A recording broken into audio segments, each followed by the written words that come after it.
For the past few years, esports has been a bit of a buzzword. You've probably heard things like esports being considered for the Olympics. Esports have prize pools of up to $35 million. Esports have hundreds of thousands of viewers on Twitch. All of these things sound kinda scary, super confusing, and probably don't mean a whole lot as a parent or a teacher, which is really daunting. The whole concept of esports is foreign, and video games are moving so quickly that it's hard to keep up. So let's chat about esports and try to make some sense of them. So what exactly is esports?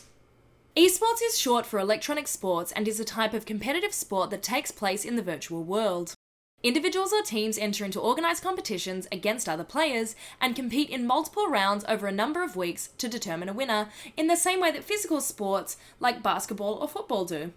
But saying you play esports is a lot like saying you play sports. You could mean anything from hockey to tennis, both of which have different skill requirements and rules.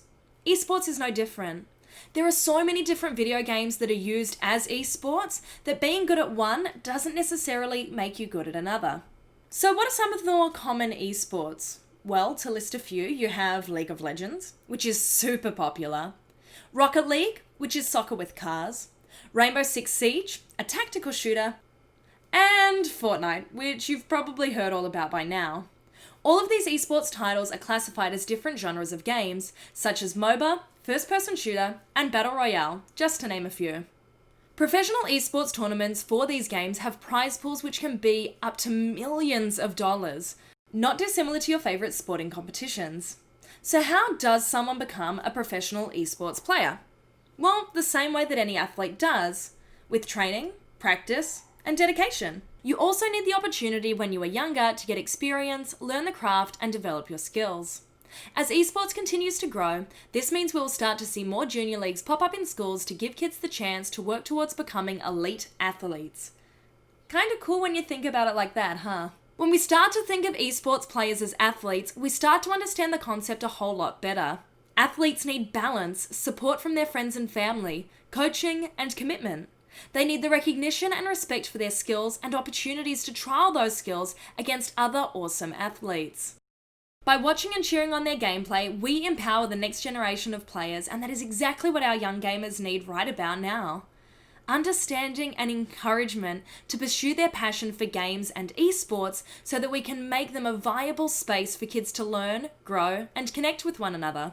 So let's start our journey right now. At Sass School, our aim is to keep learning about video games so that they can start to make a little bit more sense, and maybe, just maybe with time, you can become a bit of a gamer yourself.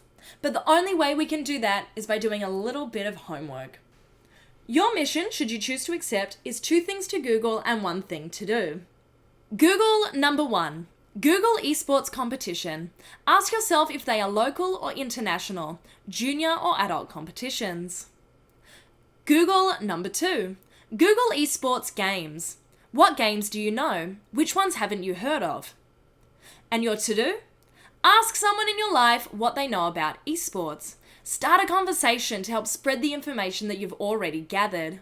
Let me know what you find in the comments so that we can keep the discussion going. And if you're having a little bit of trouble, don't worry, I'll leave some hints for you down in the description below. I know you probably still have a lot of questions about gaming and esports, which is totally understandable because there is a lot to learn about video games. But that's what this channel is all about. So please keep asking your questions and we'll keep finding the answers. But first, let's do a super quick recap on what we've learned so far. Esports are just competitive sports that are played in video games. Esports players are athletes. They require training and commitment to become the best. Esports are growing, which means junior leagues will become more prominent to give kids the chance they need to hone their skills and become professionals. Well, that's it for the very first session of Sass School. I hope you've learned a little bit of something about esports and gaming. And don't worry, I know there's still lots to learn, but that's exactly what this channel is here for. So if you want to stay up to date on the latest content, please hit that subscribe button so that you get notified when that content is available. Otherwise, if you have any questions, please leave them in the comments down below so that I can answer all of the questions that you have about gaming. That's it for now. In the meantime, stay fabulous and let's keep learning.